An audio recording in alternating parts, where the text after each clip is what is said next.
Imagine this. You're at a social gathering, surrounded by friends and acquaintances. Everyone is laughing, chatting, and enjoying themselves, except you. You're smiling, nodding, and saying all the right things, but inside, you feel empty. You've spent the entire evening agreeing with others, avoiding conflict, and putting their needs above your own. You've been nice, but as you leave the party, a question gnaws at you. Why do I feel so drained? Why do I feel like I've betrayed myself? Here's the paradox. Being nice is supposed to make you a good person.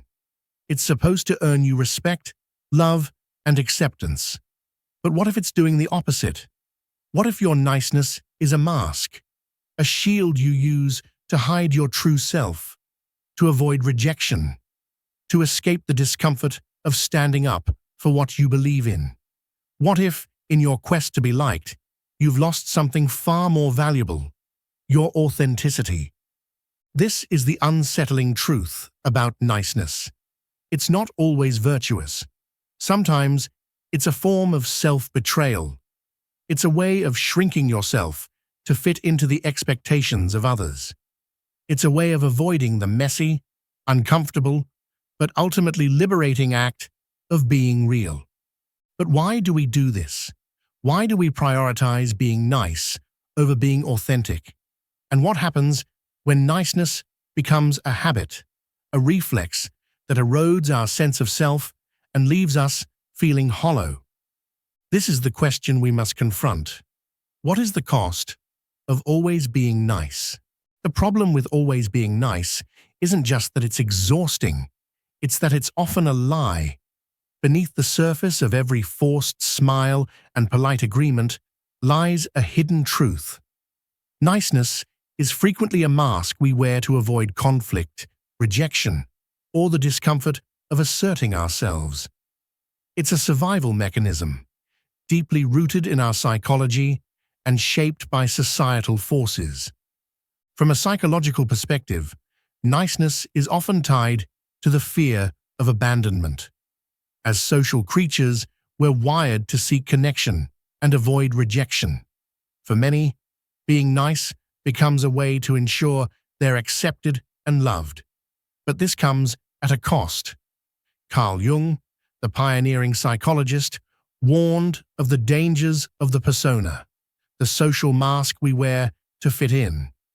When we over-identify with this mask, we lose touch with our true selves, leading to what Jung called inner fragmentation. Philosophically, the issue goes even deeper.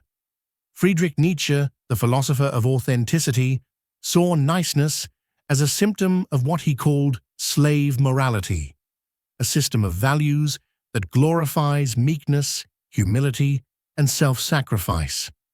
Nietzsche argued that this morality was born out of resentment, a way for the weak to suppress the strong. By always being nice, we may unknowingly perpetuate this system, sacrificing our own power and potential in the process. But the roots of niceness aren't just psychological or philosophical, they're also cultural. From a young age, we're taught that being nice is synonymous with being good. We're rewarded for compliance, praised for putting others first, and scolded for being selfish or difficult. Over time, this conditioning becomes internalized. We learn to equate niceness with worthiness, and we fear that being anything less than agreeable will make us unlovable. This creates a vicious cycle. The more we prioritize niceness, the more we suppress our true thoughts, feelings, and desires. The more we suppress, the more disconnected we become from ourselves. And the more disconnected we become, the more we rely on niceness as a way to navigate the world.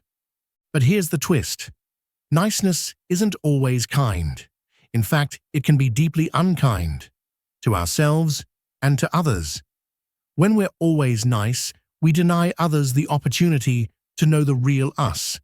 We rob them of authentic connection, and we rob ourselves of the chance to grow, to assert our boundaries, and to live in alignment with our values. This raises a haunting question. What if our niceness isn't a virtue, but a trap? What if, in our efforts to be liked, we've become prisoners of our own fear? The consequences of always being nice are not always obvious, but they are profound. They ripple through our lives, shaping our relationships, our sense of self, and even our mental health. When niceness becomes a habit, it silently erodes our authenticity, leaving us feeling disconnected, resentful, and unfulfilled. One of the most immediate consequences is emotional exhaustion. Constantly suppressing your true feelings to maintain a facade of niceness is draining. It's like carrying a heavy weight everywhere you go. Over time, this emotional labor can lead to burnout, anxiety, and even depression. You may find yourself feeling empty, as if you're living someone else's life rather than your own. But the impact goes beyond the individual. Niceness can also distort our relationships. When we're always nice, we create a dynamic where others come to expect compliance from us. They may not even realize they're doing it, but over time, they learn that you'll always say yes, always avoid conflict, always put their needs first. This can lead to unbalanced relationships where your needs are consistently overlooked and your boundaries are routinely crossed. On a societal level, the glorification of niceness perpetuates a culture of inauthenticity. It encourages people to prioritize harmony over honesty, conformity over individuality. This can stifle creativity, discourage critical thinking, and suppress dissent. In a world where everyone is always nice, there's little room for growth, innovation, or meaningful change. Psychologically, the consequences are equally troubling. When we're always nice, we reinforce the belief that our worth is tied to how much we please others. This can lead to a loss of self-esteem and a diminished sense of agency. We start to see ourselves as passive participants in our own lives rather than active creators. Neurologically, this pattern is reinforced by the brain's reward system. When we're nice, we often receive positive feedback. Smiles, praise, approval. This triggers a release of dopamine, reinforcing the behavior. But over time, this external validation becomes a crutch. We start to rely on it to feel good about ourselves, rather than cultivating an internal sense of worth. The unseen consequences of niceness are not just personal. They're collective. They shape the way we interact with each other, the way we raise our children, the way we navigate the world. And they create a society where authenticity is undervalued and conformity is rewarded. But here's the question. What if there's another way? What if we could break free from the trap of niceness and reclaim our authenticity? Breaking free from the trap of niceness requires nothing short of rebellion, a radical shift in how we see ourselves and interact with the world. It means rejecting the idea that our worth is tied to how much we please others and embracing the messy, uncomfortable, but ultimately liberating act of being real. The first step in this rebellion is to confront your fear. Niceness is often a defense mechanism, a way to avoid rejection, conflict, or disapproval. But what if you could tolerate these discomforts? What if you could see them not as threats, but as opportunities for growth? This requires courage, but it's essential for reclaiming your authenticity. Next, you must redefine your values.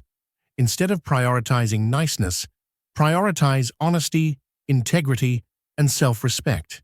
This doesn't mean being rude or selfish. It means being true to yourself. It means saying no when you need to, expressing your true feelings, and standing up for what you believe in. As Friedrich Nietzsche famously said, the individual has always had to struggle to keep from being overwhelmed by the tribe. If you try it, you will be lonely often and sometimes frightened. But no price is too high to pay for the privilege of owning yourself. Another crucial step is to set boundaries.